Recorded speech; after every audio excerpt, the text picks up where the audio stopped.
Chapter 6. The day sped by for Mary and Charlie, getting the kitchen set up like they wanted in the morning, with Addie's help. Then Mary worked in the afternoon.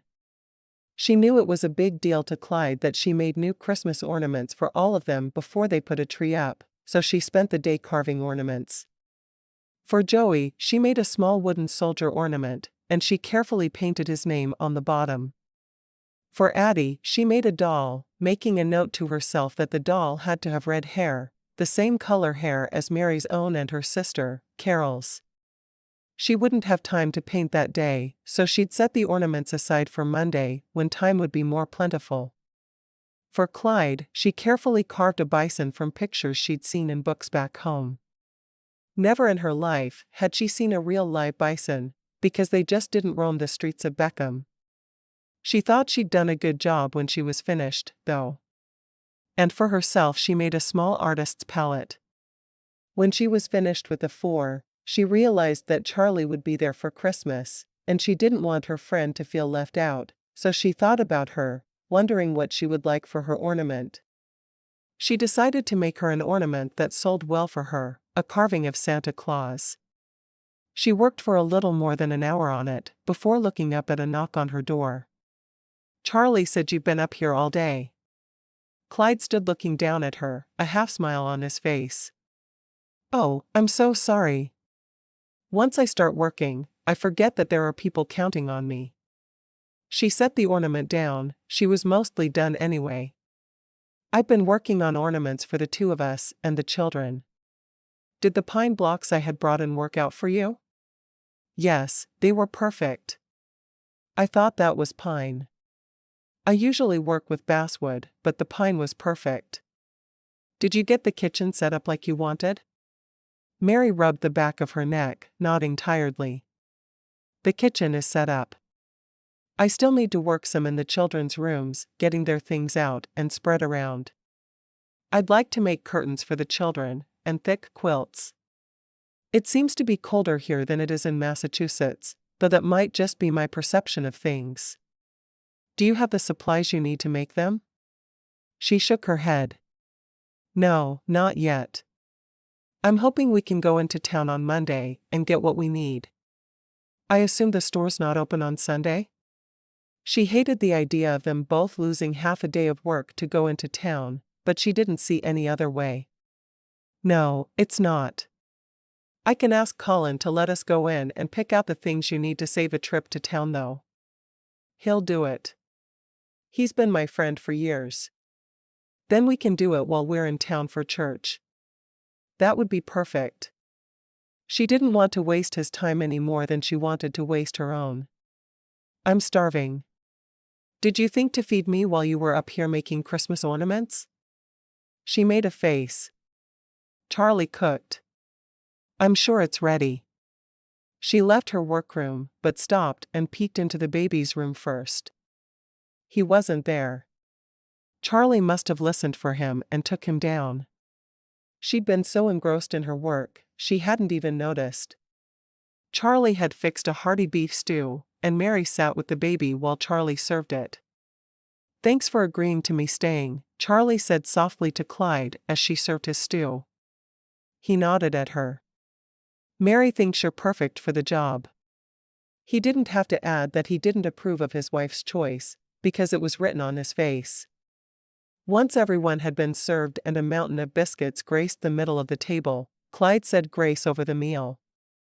His eyes lit up as he saw that Addie was feeding her stew to the doll he'd given her. "Have you come up with a name for your baby yet, Addie?" The little girl nodded at him, and he saw Mary bite her lip as Addie answered. "Baby Ugly Hair." He almost spit out the coffee he was drinking, choking a bit instead. "Baby Ugly Hair? You don't like her hair?" What kind of child named her new doll Baby Ugly Hair? Penelope had pretty hair, like Aunt Mary's. And Mama's. "I see. I'll have to find a baby that has pretty hair for you then. Do you think you could call her something nicer, though?" "I like Baby Ugly Hair," Addie told him. She took another bite of her stew, and then fed a bite to the doll. "She just looks like a baby ugly hair to me." Clyde looked over at Mary, who seemed to be fighting not to laugh. "I'll help you pick one out if you'd like," Mary offered sweetly. Clyde shook his head. "No, I'll go to the mercantile after church tomorrow and see what I can find." It was personal now. He was going to find a baby that Addie would like if it killed him. Little baby ugly hair needed siblings. After supper, while the two women did the dishes, he sat in the parlor watching as Joey banged 2 blocks together and Addie played with her doll. "Do you like it here so far?" he asked Addie. She shrugged. "The house is big. Our house at home was small." "Do you like small houses better than big ones?" he asked. He wished he had a better understanding of what she needed. "Not really. It's nice to not have to share with a stinky boy." He held back a chuckle. "I hope you don't think I'm a stinky boy?" "Oh, no, you're just a stinky uncle. There's a difference." "So I'm stinky?" It was all he could do not to laugh at the little girl. She obviously had no idea how offensive her words were. She shrugged. "I suppose if you take a bath, you'll smell better." When he didn't answer, she looked up at him. "Did I hurt your feelings?" "I didn't mean to." Addie came over then. "Would holding baby ugly hair make you feel better?" Clyde grinned down at the little girl. "No, you hold baby ugly hair." "Are you sure there's no other name we could give her?" The girl shrugged. "Maybe we could call her Bob, but that's the only other thing that would work." "Bob? That's a boy's name. Her hair is so ugly she should be a boy." Clyde shook his head. "Baby ugly hair, it is." He wasn't about to call a doll in a dress Bob. It just didn't work for him. Mary came into the room then, saving him from any further conversation with the headstrong toddler. Time for all good children to be in bed. She scooped Joseph up in her arms and blew on his neck, eliciting a loud squeal from the baby. Charlie came in behind her. "You too, Addie. Time for bed." The two women carried the children up the stairs together, leaving Clyde looking out the window. It seemed strange to have the extra woman there when he should be alone with his new wife, but the fact was, he wouldn't be alone with her anyway, because of the children. When Mary came back down, she sat beside him. Charlie went to bed. She's still exhausted from her journey. And she wanted to give us some time alone together. He turned toward her on the sofa, smiling at her. "You know, if we'd courted normally, we'd be used to sitting in parlors together, kissing when no one was looking." She smiled at that. "But we didn't court normally. Not that I would complain if you wanted to kiss me a bit." "Oh, you wouldn't?" She shook her head. "I kind of like it when you kiss me." "No one is going to sit in our parlor with Addie and kiss her. She's my little girl, and I'll beat them off with a stick if I have to. My dad always said that about me, but it never happened. For some reason he was fine with Carol dating, just not me. I think it was probably because Carol was older, but for whatever reason, I'm glad. He saved you for me." That wasn't exactly how it had happened, but Mary didn't tell him that. "What time do we have to be in town for services in the morning?" "Not until 10. We won't leave here till about 9:15. "Oh, that's later than I expected." "Good. I'm not great at getting the children ready yet. I'm sure Charlie will help." Mary nodded. "She will. I'm glad you agreed to let her stay. It sounds like she'll make your life a lot easier, and that's what I care about." He moved closer to her, putting his arm around her shoulders. "And kissing you. I care about kissing you." Mary obediently lifted her lips to Clyde's, her hands going to his shoulders.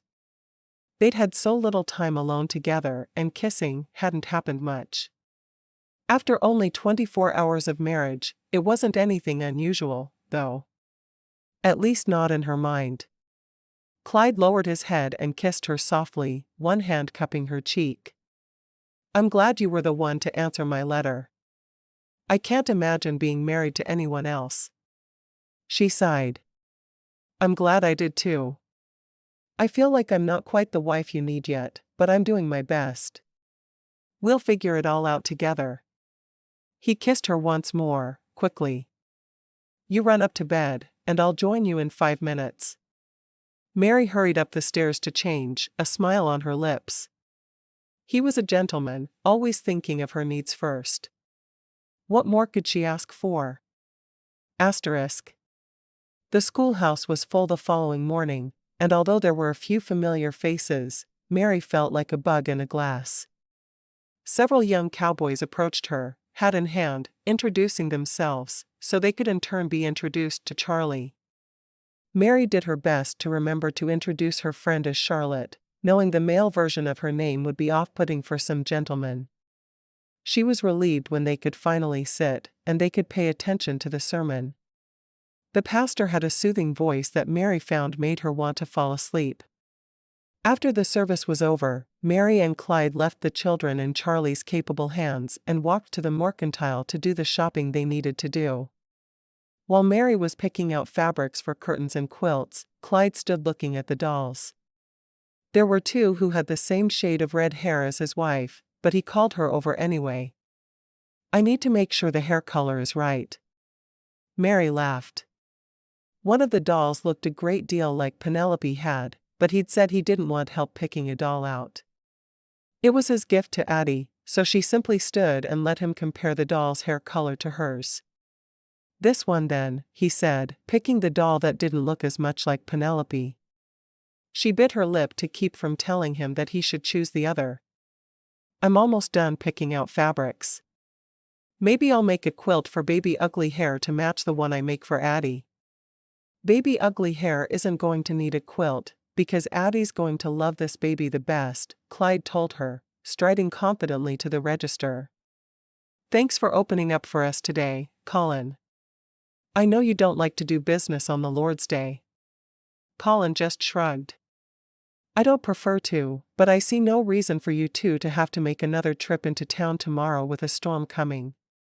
Storm? Mary asked. Do you think there's a storm coming? She looked out the glass windows at the front of the store but saw nothing there that would make her think a storm was coming. Should we get more food? Not sure, but I think so, Colin responded. Take a few more minutes and get what you think you'll need. I'll wait. Mary rushed through the store grabbing the things she knew they were missing, and some extras, not knowing how long the storm would last. 5 minutes later she put everything on the counter in front of the merchant. Colin quickly wrapped up the purchases and put them on Clyde's account. We'll see you next Sunday if not before. Clyde nodded. Sounds good. He put his arm around his wife's shoulders, feeling proud that she was his.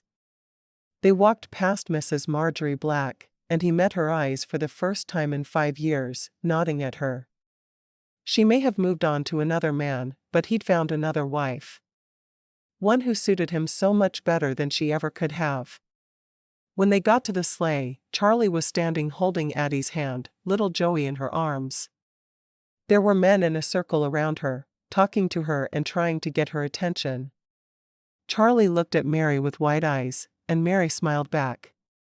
She wasn't going to rescue her friend, because Charlie had made it clear she was looking for male attention. Every woman needed to learn at least once in her life that you shouldn't ask for anything that you don't really want. Clyde loaded their things into the sleigh and helped Mary in, before taking the baby from Charlie and handing him to Mary. Then he lifted little Addie in beside her aunt. Are you ready? He asked Charlie softly. The girl nodded emphatically. He could see she was overwhelmed by all the attention she was receiving, and he knew it shouldn't amuse him so much, but it did. He helped her into the sleigh, and she immediately took Addie onto her lap. Did you meet anyone interesting? Mary asked softly as they drove out of town. Charlie shrugged. Who could tell them apart? There were so many of them. Mary laughed. Obviously no one caught your eye then, or you'd have singled him out. She was sure she'd have gravitated to Clyde in a similar situation. Probably. Charlie hugged Addie. I'm glad I had the children with me. I don't know why holding Joey made me feel safer, but it did. Maybe because he was a bit of a shield between you and your ardent admirers? I can't wait until the Christmas party at church, Clyde said. They'll be fighting over who gets to dance with you. Addie looked at Charlie, who seemed more than a little panicked at Clyde's words. And you have yellow hair instead of pretty hair like my mama and Aunt Mary. If you had pretty hair, they'd really like you. Addie wasn't certain why her words elicited the laughter they did, but she didn't complain. The whole way home she kept asking if she was funny. The answer was always yes. Chapter 7. Mary finished up the ornaments on Monday and had them ready to hang on the tree whenever Clyde was ready to find one. She was pleased with her work, but she was also pleased with the relationship she was building with her new husband. On Tuesday, she and Charlie gave the house a good cleaning, deciding they'd spend the afternoon working on the new quilts while the children napped. Clyde seemed distracted when he came in for lunch that day. I don't have much time, he told Mary, hanging his coat and hat by the door. Why not? Is something wrong? Mary asked. It looks like we've got another storm coming in. We had a bad blizzard just a couple of weeks ago, and now it looks like another. We need to get the herd moved to another part of the ranch where they'll have more of a chance to get out of the harsh weather. Will they die? He shook his head. Rarely. They grow a thicker coat during the winter, and they're really good at burrowing through the snow to get to the grass underneath it to eat. I'd just like to make it a little easier on them by moving them to a wooded area, so they've got a bit of cover. The range they're on now has no trees at all, so they don't have any protection. They don't need it, but for my own peace of mind, I want them to have it. I think that makes sense. Mary walked to him and kissed his cheek. Lunch is ready. She'd made a thick hearty chicken soup, worried about how cold it was outside and the number of hours he spent out there. She could warm him up with the soup. Sounds good. He wandered into the kitchen, sitting at his spot at the head of the table. So you really think the bison will be all right? Mary asked, a little worried about him and his livelihood. Oh, yeah. We lost one sick animal during the last storm. We'd already been watching her, because we knew she was ill. Mary nodded. Eat your soup. I want you warm before you go back out there. I worry about you getting ready for a storm. Are you sure you won't get caught out in it? I take every precaution I know to take. There's no need to worry about me. I've been doing this for a long time now. I suppose so. I just haven't been your wife that whole time. He took her hand and kissed it softly, ignoring Charlie and the children. I'm glad you're here with me now. Asterisk. Before going in for the evening, Clyde made sure that he'd given the horses extra hay, strung a rope between the house and barn so he could milk the cows, and spread extra hay out for the bison to eat in case the storm lasted longer than they expected. He was late getting into the house, weary from the day. The first thing he saw when he walked in was the baby taking steps while hanging onto the sofa. It was the first time he'd seen the boy move on his own. Mary had told him repeatedly that he did, but Clyde worked most of the hours the baby was awake, so he'd not gotten a chance to see him moving that way yet. After shedding his outerwear, he sat down on the sofa and carefully picked the boy up, holding him under his arms. He'd never held a child so small. Addie was sitting with her doll, holding her as she watched him with her brother. What did you do all day? He asked, softly. Huh? He doesn't talk yet, Addie told him, her voice filled with an air of superiority that was seldom heard from people older than 5. I see. What does he do then? He eats and poops and crawls and makes messes. He's boring. Clyde shook his head. So you don't like having a brother? He'll be better when he's bigger and I can boss him around. That's what you get to do when you're the oldest. Really? I was the youngest, so I never got to boss anyone. Well, now you get to boss Aunt Mary, 'cause she's smaller than you. Addie smoothed down her doll's skirt, not looking at him as she talked to him. Mary stepped into the room then. I hope your uncle won't start bossing me around just because he's bigger than me. That wouldn't be nice at all. She walked over to Clyde. We waited for you for supper. Are you hungry? She sat beside him, resting her head on his shoulder as she made faces at the baby, and he cooed back at her.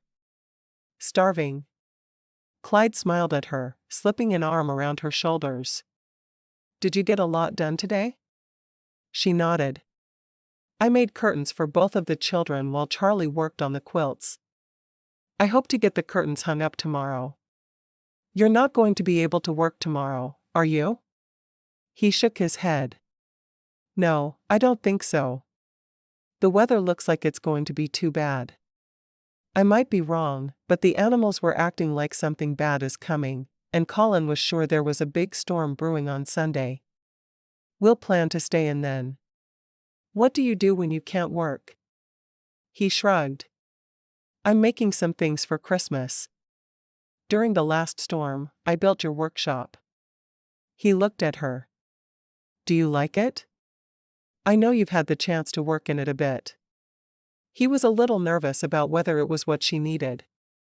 It was strange putting so much into customizing a workshop that he never intended to use himself. I loved it. It was absolutely perfect. The little compartments will be wonderful places to put the pieces once they're finished, whether to dry or to store them until someone buys them. How did you learn to carve? He asked. It didn't seem like something a woman would enjoy doing. She shrugged. I always loved to paint and had an eye for art. When I was a teen, my dad showed me how to carve one day, and I liked it. I practiced a lot, and once my parents died, and I lived with my sister, I wanted a way to make a living. My ornaments became the way to do that. And you just started selling them from a catalog? Mary shook her head. To start with, I sold them at the Mercantile in Beckham. They still sell them, but it wasn't a big enough outlet for me. I sent some to Boston and sold some there, and that was better, but I felt like I needed to be more hands-on doing it that way, and my brother-in-law didn't want me traveling alone. So I found a catalog that specialized in Christmas decorations, and that's where I sell. I make lots of other things too, but most of my money has always come from the Christmas ornaments, so I've started trying to stockpile them throughout the year, making the other things I enjoy more when I get the chance. Truthfully, she'd done none of the carvings she enjoyed, of animals, both large and small, in over a year. There just hadn't been time once Joey was on the way, and she had to help her sister out even more with household chores and Addie. I'm sure I can talk Colin into carrying some of your carvings in the Mercantile in town if you'd like. She nodded. That would be nice. I'll continue to send them back to Massachusetts, and do the catalog sales. Hopefully with the workshop right here in the house, I'll be able to get more done. She loved the idea of having more venues to sell in. Obviously, he didn't need the money she made, but it made her feel independent and as if she was doing something people would remember her for. Someday far in the future a child would take an ornament out of a box and it would have her initials on it. They would ask where it came from, and their parents may or may not know, but the ornament would be there, standing the test of time. Just don't neglect your husband. She bit her lip as she looked at him. I'll do my best. I tend to get really wrapped up in what I do, though. He laughed, leaning forward to kiss her on the nose. I'm not worried. If I start to feel neglected, I'll let you know, but I don't see it happening anytime in the near future. Charlie stepped into the room from the kitchen. I've got the drinks poured. Anyone hungry? Addie stood up. I am. But baby ugly hair doesn't get to eat because her hair is so ugly. Maybe if I don't feed her, it will be pretty. She ran into the kitchen to get her meal. She doesn't like the new doll I bought her, either? Clyde said, shaking his head. Is that one ugly in some way too? He was still baffled about why the dolls he chose weren't right. You should have looked at the doll, Mary said with a wink, standing up and taking the baby, carefully not saying anything about the new doll. Let's eat. He frowned. What aren't you telling me about the new doll I got for her? She sighed. She calls it Baby Big Nose. Baby Big Nose? He shook his head. Why do I pick out bad dolls? It might have something to do with the fact you've never played with one. She plays with both of the dolls you got her just fine. She just gives them terrible names. I'm trying again. I'm not giving up until she has a doll she loves. Fine. Now let's eat. It smells really good. He forced his mind off the doll problem and onto the food he smelled. Charlie made chicken pot pie. I've been smelling it for hours, and I'm starving. I worked hard enough for 2 men today. I hope she made a lot. He stepped into the kitchen and saw 2 huge pans of chicken pot pie. Did you just hear me say I hoped you made a lot and whipped up extra? Charlie grinned. I'm using to cooking for 15, not 5. There will be a lot of leftovers when I cook. After supper, Charlie took the children to wash them up for bed and Mary started on the dishes. When Charlie came back down, she shooed Mary away. I'm here to help so you have more time for your new husband. Go be with him. Clyde looked at Mary. Do you have a coat?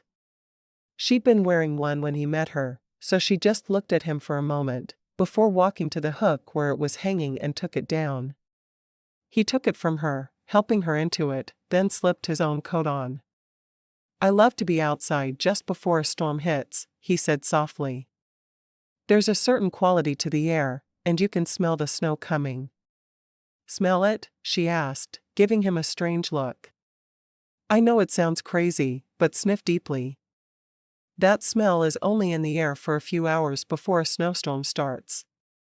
He led her to the middle of the yard, his arm around her shoulders for added warmth. One night, when you're better rested, we'll have to stay up late enough to see the northern lights. They're my favorite part about living in Montana. Have you always lived here? She asked softly, realizing just then she knew very little about the man she'd married. He shook his head. I came here 10 years ago, when I was just 18. I worked as a cowhand for a while, and then as soon as I was old enough, I bought my own place. I saved every dime I had. All the other men were drinking and, he trailed off, obviously thinking better of what he was going to say. I didn't do any of that though. I saved it all, and I bought this place with cash as soon as I could. I lived in a tiny little cabin for a while, and then I built the house a little at a time. There's no mortgage on anything. I bought every board with money I earned with my own 2 hands. She sighed, resting her head against his shoulder. I wish my family had been that way. After my parents died, we lost the farm because there'd been a mortgage. Same with my sister's place. If there had been some money left, I could have saved it for the children's future. But there was nothing, because they'd both had mortgages. She looked up at him. Where did you live before? I grew up on a small farm in Wisconsin. I liked the farm, but I didn't like milking. It's still the thing I hate the most, but I'd sure rather milk 2 cows than 100. I did a lot of research and learned about all the different kinds of cattle. I didn't fall into bison ranching. It's what I chose to do, because I felt like it was right for me. There was no sweetheart you wanted to share your life with? He shrugged. I thought so once. She was at our wedding actually. We courted a bit about 5 years ago, but I wasn't quite ready to marry. I was just starting to build the house back then, and I wanted everything to be perfect for my bride. She wasn't willing to wait. I'm sorry. He shook his head. I'm not.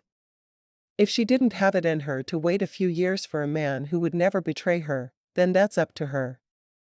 What about you? Any suitors back home? Not a one. A few men asked to court me, but I was always so busy. I helped my sister and I worked on my business. I didn't have time for anything else. She paused, staring out at the beautiful mountains off in the distance. Besides, I think I knew as soon as my parents died that I didn't want to spend the rest of my life in Beckham. There were too many sad memories for me. His hand stroked her hair out of her face. I hope Montana is only filled with happy memories for you. She turned into his arms, her own going around his waist. I can't see how it could be filled with anything but happiness with you here.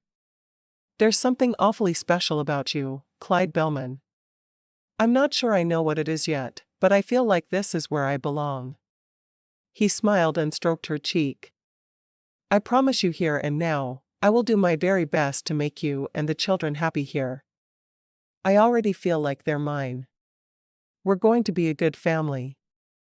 And Mistletoe is a great place to raise a family. We have a beautiful Christmas celebration at the church on Christmas Eve. Why, the town was named after mistletoe, so you know it's going to be full of Christmas. Mary smiled. I'm sure the children will love that. So will you. Christmas is a big deal here. I know it matters to you because of the profession you chose. Clyde leaned down and kissed her. You belong in mistletoe. I'm happy to be here. And she was. If only it were a little less Christmassy. Then she'd like it a lot better. Chapter 8. Clyde was right, and they were trapped inside all the next day. Mary and Charlie played with the children, while Clyde stared out the window. He obviously didn't like a storm nearly as much as he liked smelling one. It was mid-morning when Mary came to him, putting a hand on his shoulder. Are you all right? He turned to her, nodding. I just always worry when there's a blizzard. The winds are so fierce. I'm always afraid the house will blow over or the barn will tear apart. It never happens, but it doesn't stop me from worrying. Charlie came over to take Addie's hand. Why don't we go bake cookies? They'll make the house smell nice, and they'll give us something warm to put in our bellies. Mary smiled at Charlie. Thank you. No problem. The soup should be done around the same time as the cookies are, so we'll have cookies for dessert. I had no idea she could cook as well as she does. I'm glad we kept her, Mary said softly as her friend left to see to the cookies. He pulled her into the circle of his arms. So am I. He felt something on his leg and looked down to find Joey pulling himself up by using his pant leg for support. Am I ever going to get any time alone with my new bride? Mary bit her lip. I thought you knew what you were getting into when I said I'd bring 2 small children. I'm thankful we have as much time alone as we do, and we wouldn't if not for Charlie. Charlie is probably the best thing that could have happened to us, he grudgingly admitted. One of the cowboys in town will be stealing her away any minute, I'm sure. Is that a good thing or a bad thing? A few days ago, I'd have said it was a good thing. Now, I'm not sure what we'll do without her. Mary smiled, resting her head on his shoulder, and ignoring the persistent tugging on her dress from Joey. I'm glad you're seeing what a good, kind person she is. He sighed. I never doubted that she was a good, kind person. My doubts had to do with her living with us when we were first married. And there were a few doubts about the influence she had over the children. I can see we needed someone to help out now, though. He looked down at Joey, who had started babbling at them. Fine, I'll pick you up.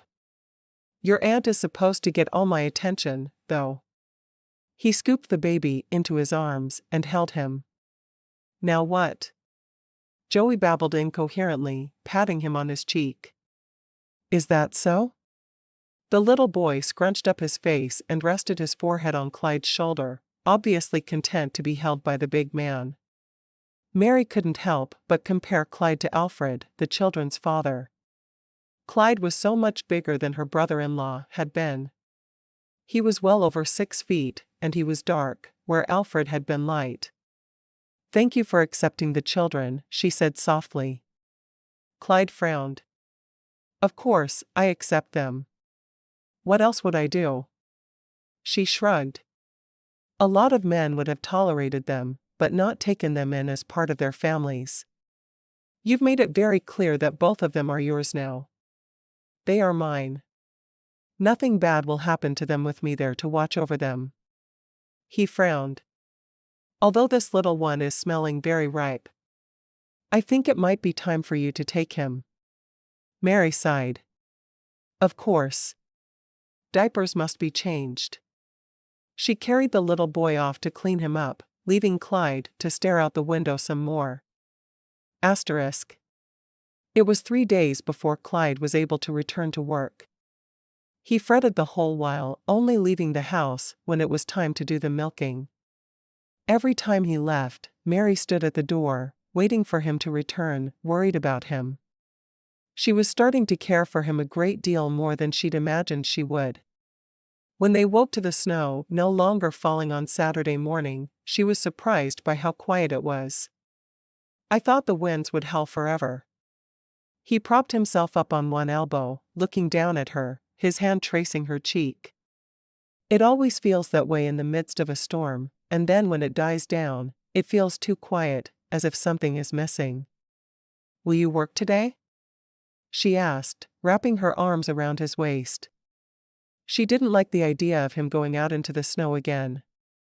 It seemed as if she could lose him at any moment, even though she knew he'd been working this ranch for years, and he knew the dangers better than she did.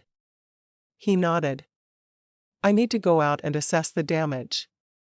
We should probably spread a little more hay out for the bison to eat, and I know I need to break the water up so they can drink again. He'd told her that there was a small pond in the area where they were fenced, but that the pond would freeze over right away once the storm started. She moved closer to him, hugging him. Be careful. He tilted her face up to his, kissing her softly. I will be. I can't leave my wife and children here all alone. I'll always have at least a couple of my men with me. She frowned at that. Why have I never met your men? He laughed. As if I'd bring my men around 2 beautiful women. They'd carry you both off. You'd protect us, she said softly. I'm really glad I came out here to marry you. He smiled, caressing her cheek. Does that mean the wait for lovemaking is over? Maybe I won't work today after all. She blushed at his words. No, you know you need to work today. I think it is over, though. Maybe tonight. He grinned, kissing her quickly. I'll look forward to it all day. She laughed. That's the difference between us. You'll look forward to it all day, and I'll putter around nervously, wanting the hours to tick by slowly. He frowned. We can wait longer if you want. She shrugged. The longer we wait, the more nervous I'm going to be. You're the first man who ever kissed me, so being intimate with a man is new, and nerve-wracking. It's not going to get any better. He sighed, rolling out of bed to get dressed. Let's say this then. We'll both be open to it when we come to bed tonight, but if you're too nervous, you can tell me to stop. I'd rather you didn't, but you can if you need to. Sounds good. She waited until he'd left the room before hurriedly dressing and heading down the stairs to fix breakfast. She had to keep her mind off the evening to come, though, because she really would make herself crazy with worry. She quickly mixed together eggs and milk for French toast, and then started bacon frying. She put the coffee pot at the back of the stove to get the coffee ready. She wished she had a way to send coffee with him and keep it hot, so he could stay warm, but she knew of no way. He brought in a bucket of milk and set it on the counter. How's breakfast coming? It'll be ready in 10 minutes or so. She glanced over her shoulder at him as she turned the bacon. I'm surprised the children aren't awake yet. He shrugged. They don't need to be up at a certain time today. We've been off schedule with the blizzard. We can have a nice breakfast alone together. She laughed, sure that as soon as they were sitting down to eat the others would join them. She cooked enough for the entire family, putting the extra into the oven to keep it warm, before pouring coffee and putting a plate full of bacon and French toast in front of him. It looks like you were right. Everyone is sleeping in this morning. I think the kids need it. And Charlie works hard. I think the blizzard was well timed, because I had no idea just how hard she was working. She does a lot around here. I know I could handle it all on my own, but I wouldn't have any time at all to get ahead for next year's Christmas orders. They spoke quietly while they ate, both of them thankful for the time to just be together.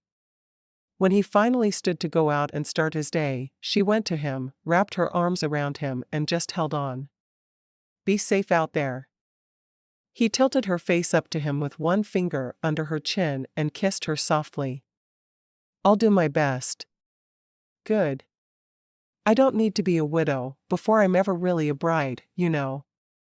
Looking forward to being a bride now, are you? He asked, a grin on his face. She shrugged. In some ways, yes. I think I'll like how close we feel. My sister always said that was the best part of being married. He nodded. I'm not sure that's how I'll feel about it, but I'll let you believe it's the best part. She made a face at him as he headed for the door, bundling up before he headed out. Are you going to be back for lunch? Yes. Please make soup or stew or something that will be warm going down. And keep plenty of coffee on. I might stop by at other times today, just to keep warm. She watched him as he left, biting her lip. She didn't like the idea of him being out in the cold all day, but she had no choice. It was his job. She went to the icebox and got some chicken out, putting it on to boil. She'd make some chicken and dumplings, which wasn't exactly soup, but would certainly keep him warm. After Mary started the chicken, she climbed the stairs, going first into the baby's room. He was sitting up in his crib, babbling away. She laughed. Did you decide to give your auntie some time alone with her new husband? Is that why you were so quiet? She quickly changed and dressed him. Let's go see where the others are. She opened the door to Addie's room and found her sitting in bed, talking to the two dolls Clyde had bought her. Now, baby ugly hair, what have I told you about making fun of baby big nose's nose? It's impolite. It's not her fault she has the biggest nose of any doll in the whole wide world. Mary bit her lip to keep from laughing out loud. Next time, she'd be sure to help Clyde pick the right baby. Addie wasn't going to lie and say she liked something, and that was probably a good thing. She always seemed grateful for the dolls, but they weren't what she really wanted. Are you ready to go downstairs and eat breakfast? Addie nodded. Where's Charlie? She usually takes me for breakfast. Mary shrugged. I think she's still sleeping. We'll check on her next. She went to Charlie's door and knocked softly. When there was no answer, she opened the door, finding her friend sleeping on her side, with one hand tucked under her cheek. Charlie? Are you okay? She'd never known her to sleep so late. Charlie woke with a start, sitting up straight in bed, her eyes widening when she saw Mary, Addie, and Joey all at the foot of her bed. I overslept. I'm so sorry. She scrambled out of bed. I'll be ready in 5 minutes. Charlie, it's okay. Clyde and I had a nice breakfast this morning, and he's off working. I'll take the children down and get them fed. As she closed the door to Charlie's room, she thought about how nice it would be if she had a high chair for Joey. Maybe she should see if Clyde could make one. He'd certainly done a good job on the shelves in her workroom. Addie was eating, and Mary was feeding Joey when Charlie came into the kitchen, her expression sheepish. I can't remember the last time I slept so late. I hope you're not getting sick, Mary told her, looking at her with concern. The only time Mary ever slept late was when she was getting sick. No, I had a novel in bed with me, and I was reading much later than I should have. I know better, but I just couldn't seem to put the book down. Oh, well, if that's all it was, maybe we should give you more time during the day so you can read. No. I usually have a couple of hours while the children are sleeping, and I sometimes read while I'm cooking. I just didn't use my time wisely. I'm sorry. Charlie looked truly embarrassed that she'd overslept. Mary shook her head. You have the right to enjoy yourself. But you never take time to enjoy yourself. If you're not cooking, cleaning, or watching the children, you're up in your workshop carving something or painting. That's because I enjoy doing those things. My hobby is also my work. It makes things a little strange, but that's what works for me. Charlie nodded slowly. I'll try not to feel too guilty when I want to read then. Don't. Chapter 9. Clyde came in 3 times during the course of the day, once for lunch, and the other 2 times to get coffee. Mary made sure there were fresh cookies ready before he came in the first time that morning. He drank 2 full cups of coffee and ate a half-dozen cookies. Do you think you could make a few more cookies for my men? They have their own cook, but he's not one to make sweets for them often, and for some reason, sweets along with the coffee just seem to keep you warmer in the winter. Mary took him at his word, and she, Charlie, and Addie spent the rest of the morning baking cookies. When Clyde came in for lunch, they presented him with a basket full of them, covered by a napkin. How many are in there? He asked, lifting it a little. You made a lot more than 2 dozen. Mary shrugged. We were having so much fun baking cookies, we just kept going. I think there are probably 4 or 5 dozen in there. Thank you. He leaned over and kissed Addie's forehead, then stood to take Mary into his arms and kissed her sweetly. When he came up for air, he saw Charlie had her hands up in front of her. No kisses for me. I'm not that kind of girl. Clyde shook his head at her as Mary laughed, taking her chair at the table and picking up the baby, who'd enjoyed playing with the small pieces of dough they gave him to roll around. Charlie served them all, putting a huge bowl of the chicken and dumplings down in front of Clyde. Mary's recipe. She said you needed something hot and hearty, so this is what you got. My mom used to make chicken and dumplings for the first snowfall every year. They're a special treat to me.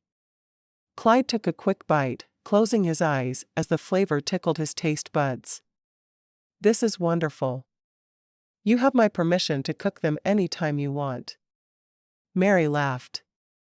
They're a lot of work, so only on special occasions. She cut off a tiny bit of a dumpling with a spoon and fed it to Joey, who gobbled it up. How are you with building furniture? We need a high chair for him. I would put him on a pillow like we do for Addie, but he would topple off head first, just to see if he could. He's too adventurous for his own good. Clyde frowned. I've never tried to make a high chair, but I'd bet I could. I'll get to work on that tomorrow. We can't go to church anyway. Are the roads still too bad? He nodded. We could make it there, probably, but they won't have services with as thick as the snow is. They won't want people to risk their safety to come and worship. Besides, Wednesday is Christmas Eve, and we'll all be going in for the Christmas party anyway. Mary eyed Charlie. That should be fun for you. And for the children, Charlie said, not meeting Mary's eyes. She hurried and sat down, taking her own first bite of the dumplings. These are delicious, Mary. Next time you decide to make them, you need to let me watch, so I can make them myself. Planning on running off on us soon? Clyde asked. Charlie shook her head emphatically. Even if I do find a man to marry around here, this family is my first priority. Mary laughed. I don't know that you should go committing to all that. What if you marry a man who has 6 children, all under 6 years old, and they need you? Charlie wrinkled her nose. I think I'd rather marry a man who doesn't come with quite so many little people. I don't think it'll matter how many little people are involved if you love him, Mary said with a smile, her eyes going to Clyde. He was staring straight at her, causing her to blush. More? She asked little Joey. Clyde smiled as he watched her. Was she saying she was falling in love with him? Could he ask her that? It sounded too needy, but he wanted to. It wouldn't be polite, and he wanted her to think he was the right husband for her. He grinned as he spooned a big bite of his dumplings into his mouth, still watching his beautiful new wife. He couldn't imagine what he'd done to deserve her, but he certainly wasn't complaining. Asterisk. After the children were in bed that night, Mary slipped upstairs to put on her nightgown, readying herself for bed. She was nervous, and had thought of little else all day than her promise to Clyde that she was willing to try to let him make love to her. She lay on her back, with the covers up to her neck, and her hands folded over the blanket when he came in, not letting her eyes meet his. Clyde saw her, all trussed up in the bed, looking like she'd been laid out for her final viewing before her burial. He hoped she didn't feel like she was going to her death. He would make it the best he could for her, but he wasn't exactly experienced in bed himself. He turned the lamp down and undressed in the dark, slipping into bed beside her. "Are you okay?" he asked as he reached for her arm. She hadn't been as stiff as she was now the first time they'd shared a bed. Why was she so nervous? "I think so. I don't know if I'm ready to do this yet." He sighed. "Well, at least let me kiss you and touch you. You can tell me to stop any time you want, and I will." Mary turned on her side to face him, her hand going to his cheek, rough with the stubble of the day. "I appreciate you being so kind and gentle with me. I know I must be frustrating you." He ran his hand down her arm, which was covered with her nightgown. "Only a little. I do understand that you don't know me well, and making love with a stranger isn't natural." It would have been natural for him if she'd been amenable on their wedding night, but he didn't say that. He didn't need her to be even more nervous than she already was. He pulled her to him, kissing her softly, careful not to move his hands away from her arm. He didn't want to frighten her, but he wanted to make love. He'd already waited more than a week. Mary moved a bit closer to him, her mouth opening for his kisses. She liked kissing him so much, it was the stuff that came after that scared her. She wrapped her arms around his waist and put her cold feet atop his. "Hey, you're cold," he said, shivering a little. "Very. Did you realize that there's snow all over outside?" He sighed. "I'm going to warm you up." Mary felt the fear wash over her, but at the same time, she felt content. Like she was where she needed to be. "You are?" He nodded, kissing her once more, this time in a deeper, more demanding way. His hand went to cup her breast through her nightgown. "Don't make me stop, Mary. I need you." Mary felt her heartbeat quicken. He needed her. She liked hearing those words. She moved closer to him, wrapping her arms around him, her hands stroking the bare skin of his back. Did he mean to sleep with nothing on? He had worn a nightshirt every night, and now he wore nothing. One of his feet stroked up and down her leg, and she let out a sigh. She liked his touch. He made her feel things she'd never imagined she would. She leaned forward and gently kissed his shoulder. "I won't make you stop. Make love with me, Clyde." Asterisk. When Mary woke the following morning, Clyde was lying on his back, taking up most of the bed, and he was snoring softly. She thought about poking him to wake him, but decided to dress quickly and get downstairs to make breakfast before anyone else woke up. It was always easier to cook with no one else underfoot.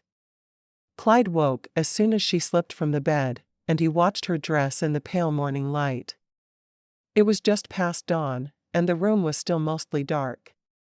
She'd brought him more pleasure than any man deserved the night before, and he only hoped he'd pleased her at least a little bit as well. "Where are you going?" he asked as she, fully dressed, put her hand on the doorknob. She turned to him, her face turning red. "I'm going to go get breakfast started." Just because you're taking the day off doesn't mean that I get to. He grinned as he watched her scurry from the room, pleased with his new bride. He quickly dressed to go do his own morning chores. Sunday or not, the cows needed to be milked and the horses needed to be fed. After breakfast, Clyde asked Mary to put her coat on and accompany him to the barn. She had rarely set foot outside since they'd arrived in Montana. There was a washer in the basement, and she had strung a clothesline across it, so she wouldn't have to hang their wash out in the winter. During the summer, she'd gladly use the wind to help dry their clothes. She nodded, putting on her coat, hat, and mittens, following him outside. The bright sunlight off the snow was almost blinding. He took her hand, leading her toward the barn. I have some scrap wood out here that I think would be perfect for building the high chair. Can you give me an idea of what you want?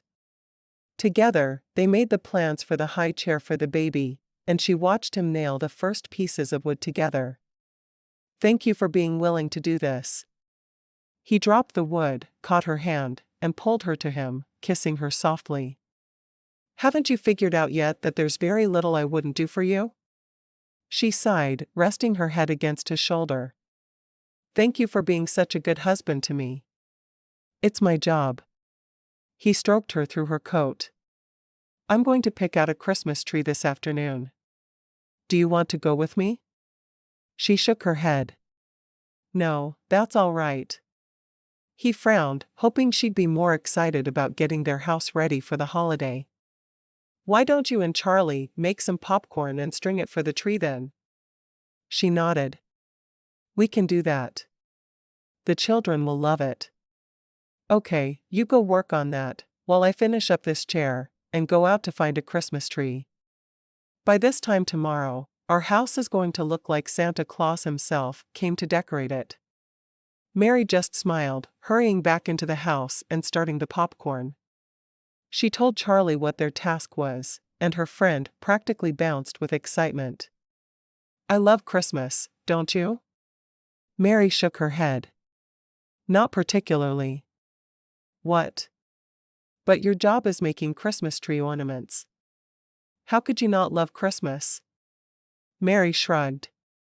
I do what makes money. Remember, Charlie, my parents died on Christmas Eve. They loved Christmas. They even married on Christmas Day, so the holiday would be more special to them. Carol and I were named to show their love for the holiday. I guess I never thought about any of that. Charlie sighed. When you lived with your sister, what was Christmas like? It was as cheerful as we could manage considering the circumstances. We didn't tend to do trees, but we always had a special gift for each other and Addie. Joey was born in January. Let's try to make this one special then, shall we? Maybe we can make you forget your sadness surrounding the holiday. Mary just shrugged.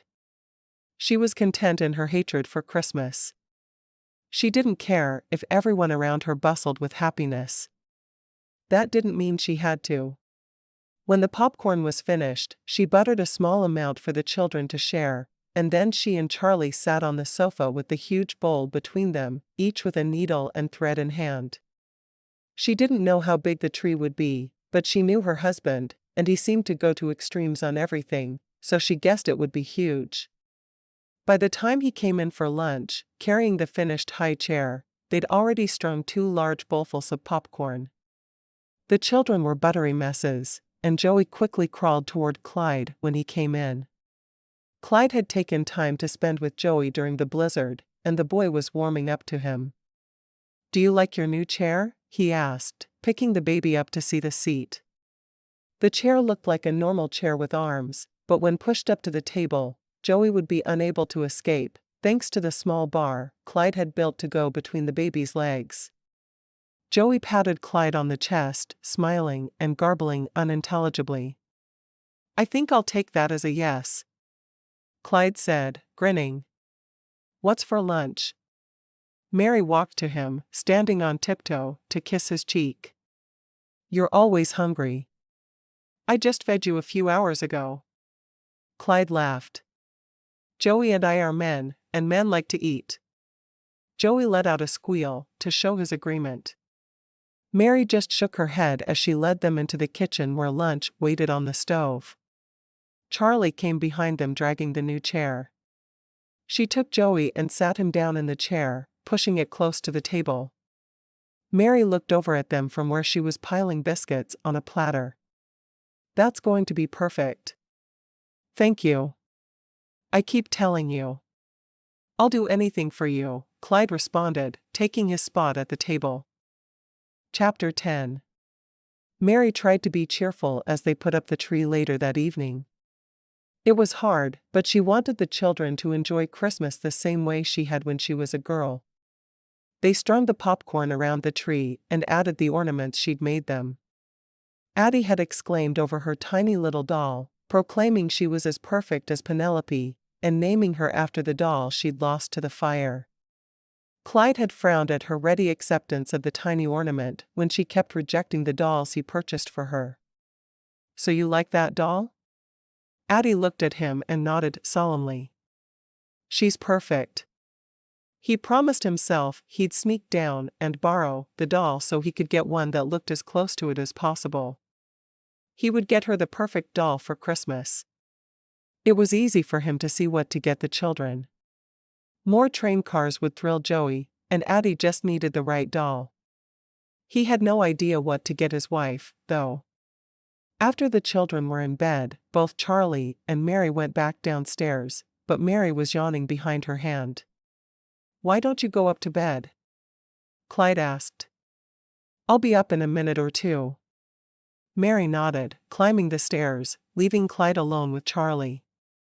"I want to get Mary the perfect Christmas present, but I don't know what that would be," Clyde said after a moment of silence. Charlie frowned. "I don't know either. She hates Christmas." "What? How can she hate Christmas?" "She's a Christmas ornament maker who lives in Mistletoe, Montana. She can't hate Christmas. It's against the law or something. Her parents were killed on Christmas Eve 4 years ago. She's hated Christmas ever since. She's been putting on a brave face all day, trying to look like she was excited for the children." He frowned. "How can I make her love it like I do?" She shrugged. "Honestly, I don't think there is a way. I made her a nice warm hat for winter and a matching pair of mittens. But I have to find some way to help her see that Christmas is the best time of year. I can't let her go on hating it."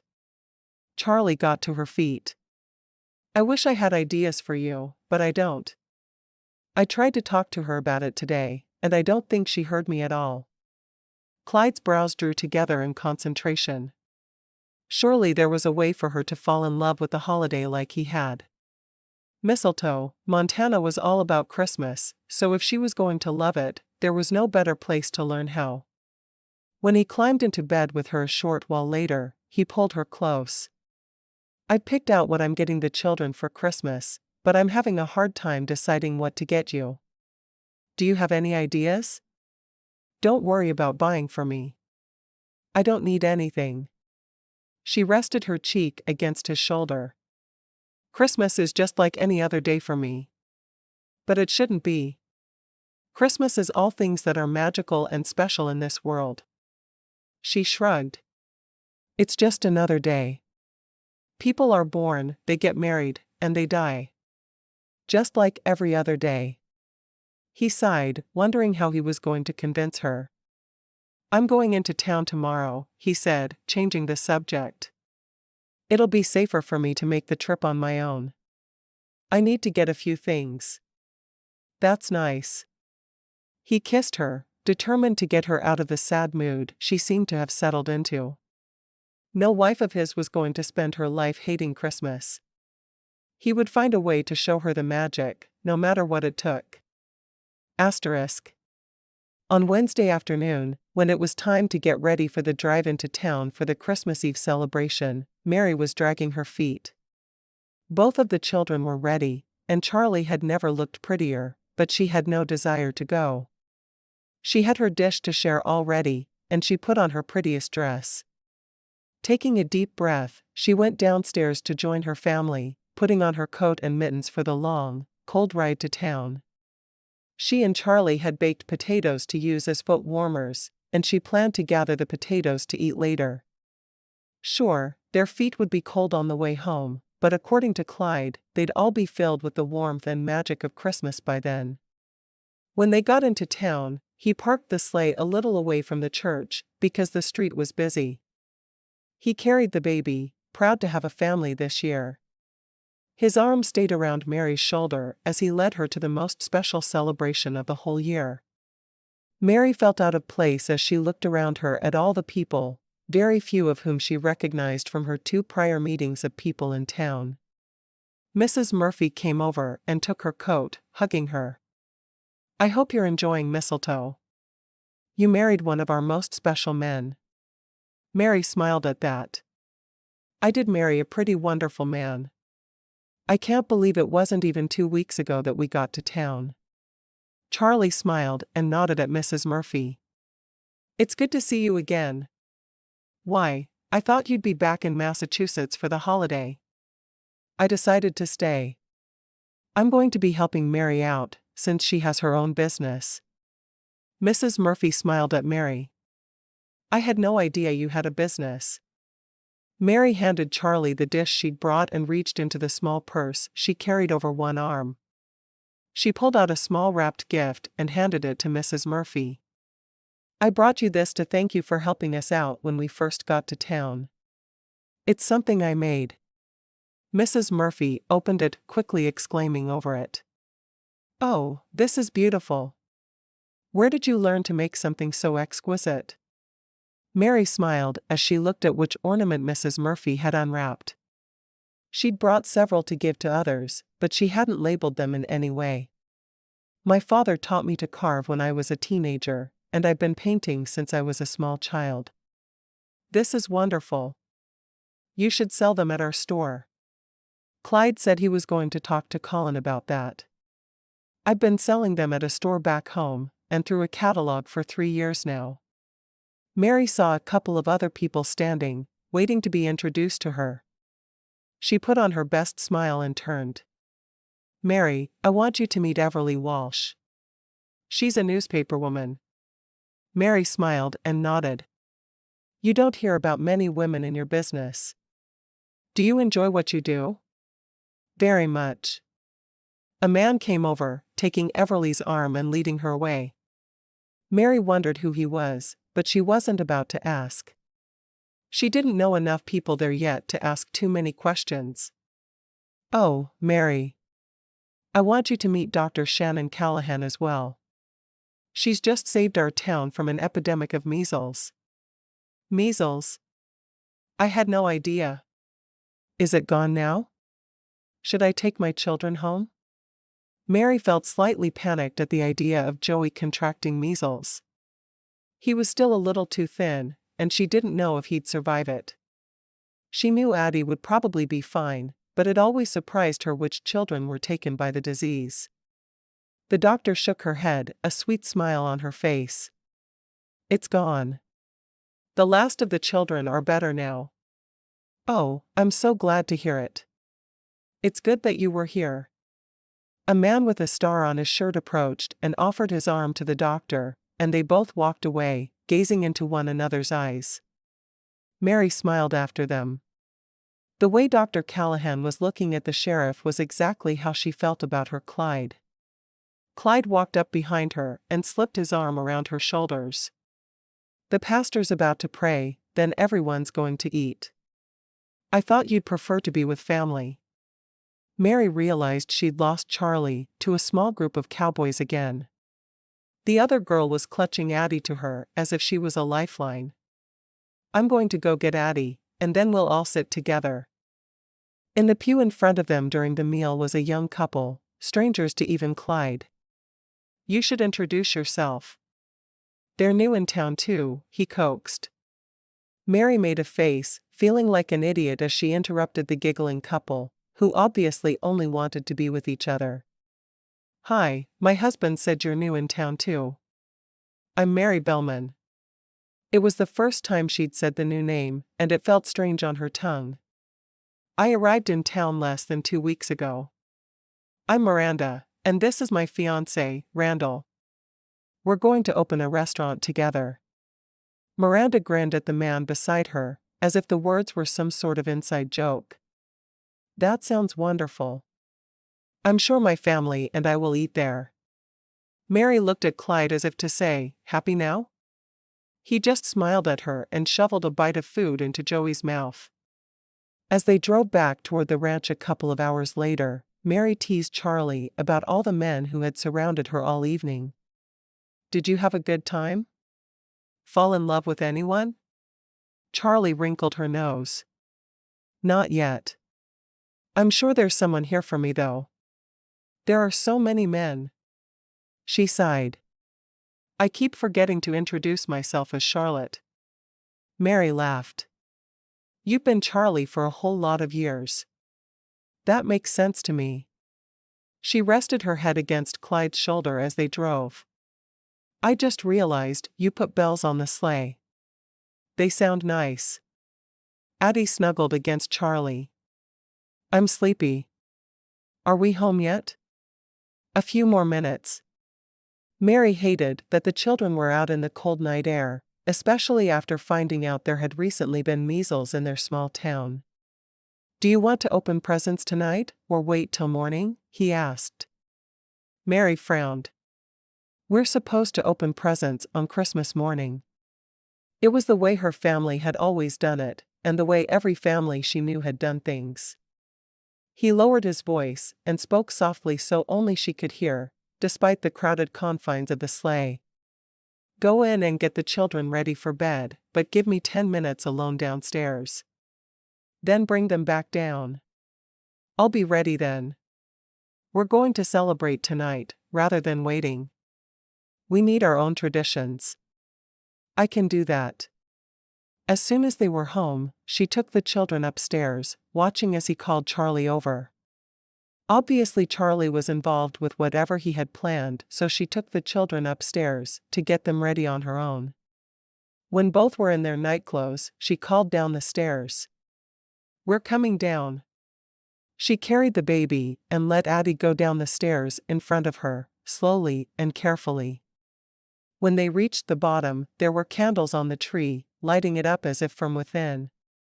All of the ropes of popcorn looked beautiful, and she smiled. It was a little smile, but it was a smile.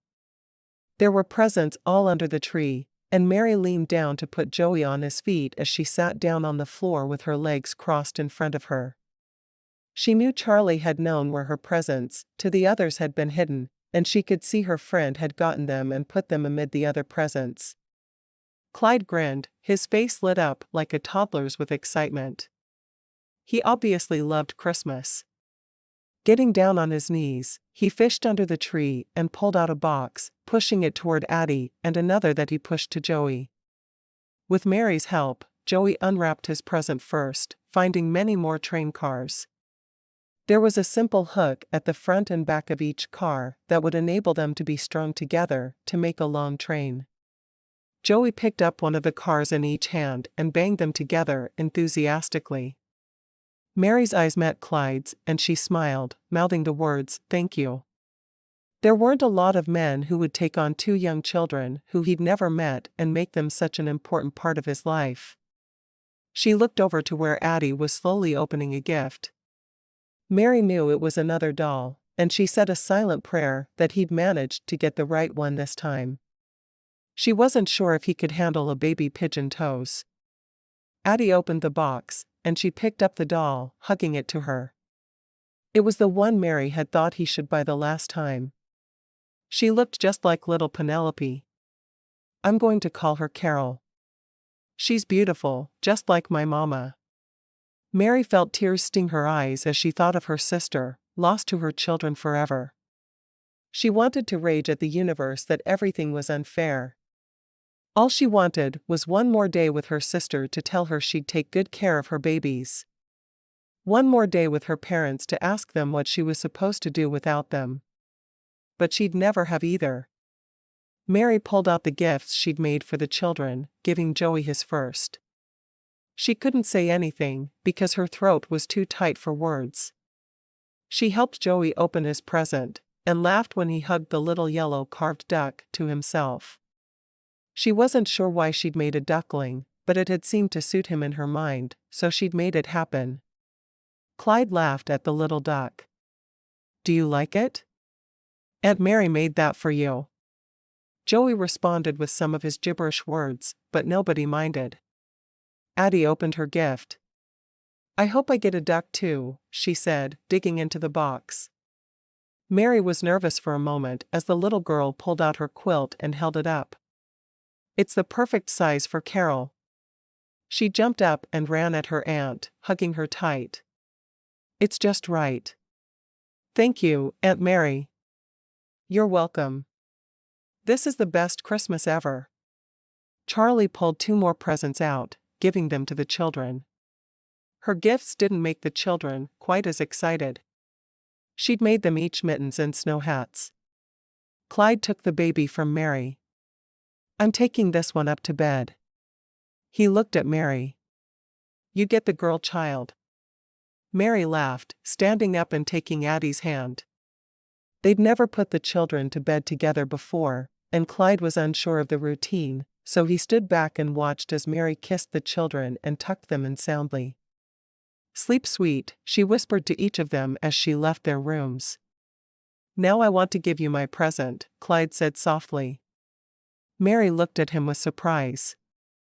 "I wasn't expecting anything." "I know you weren't. I got something for you anyway." Mary smiled, nodding. "I made you something." They went back down to the tree, and Mary saw that Charlie was waiting for them. She pulled out her gift for Charlie first, handing it to her friend. She was surprised when Clyde pulled something out for Charlie as well. Charlie received a nice Afghan from Mary. "I thought it would be nice to snuggle under when you read." "Thank you, Mary."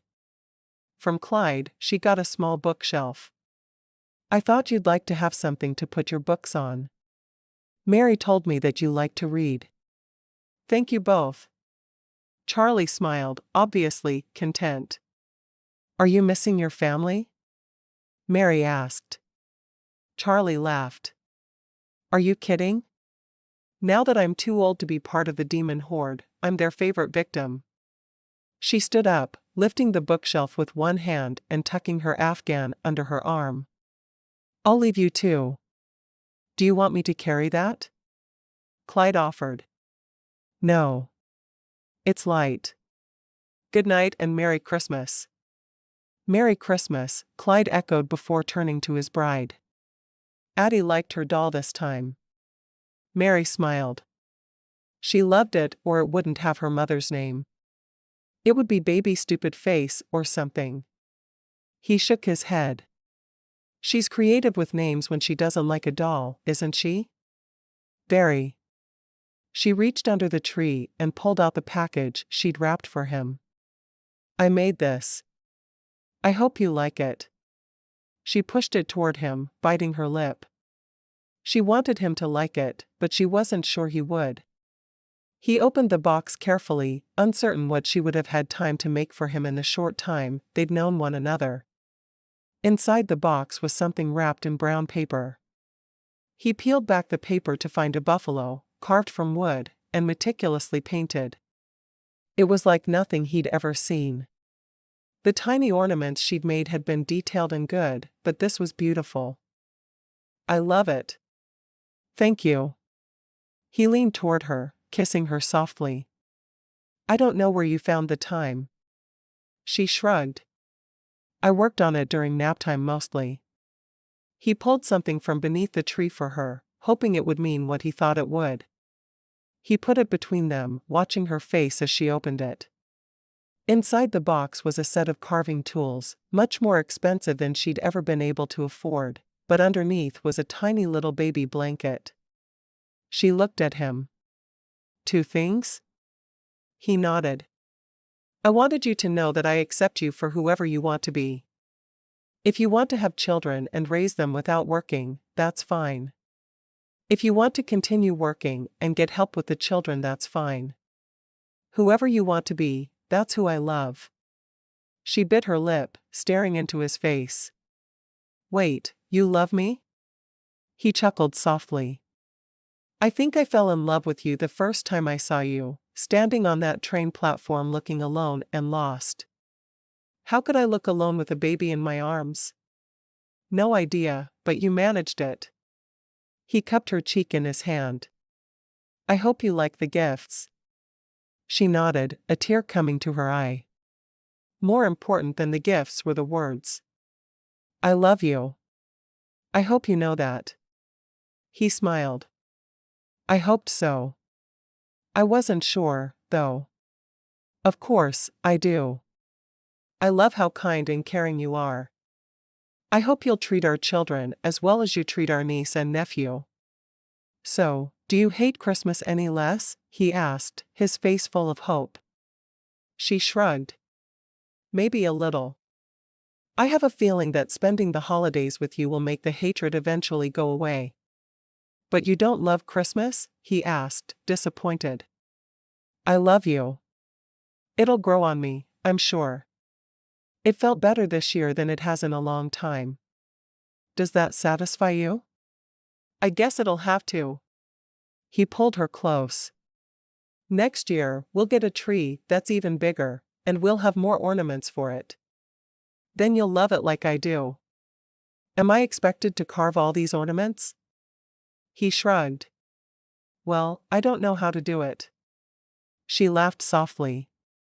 Merry Christmas, Clyde. Thank you for making this one special.